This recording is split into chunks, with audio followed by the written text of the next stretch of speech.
छोड़ी धनिया का दूसरे पे मरेलू।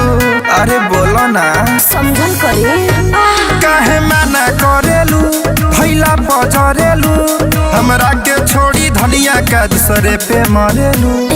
जोश में जन होश खोला वो बच के। अच्छा ए राजा कंडोम लगा के कंडोम लगा के कंडोम लगा के कंडोम लगा के। अरे चल होने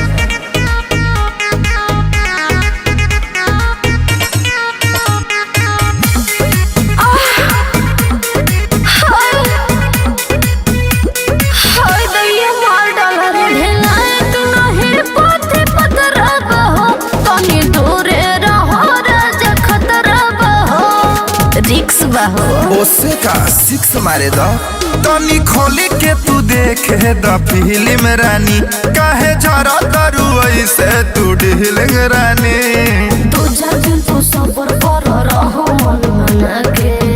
अरे मान जा कंडोम लगा के कंडोम लगा के कंडोम लगा के दैया कंडोम लगा के।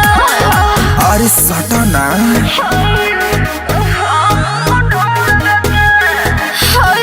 मार डाला रे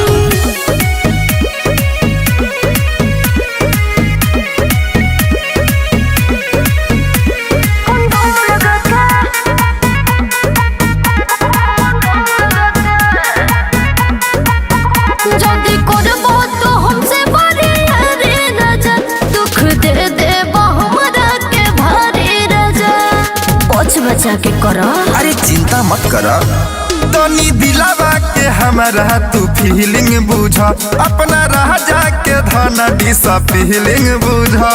रवि चंदन मिल का हमरा के ऐसे के अब का जान ले बा कंडोम लगा के कंडोम लगा के कंडोम लगा के कंडोम लगा के हाय दैया मार डाला रे।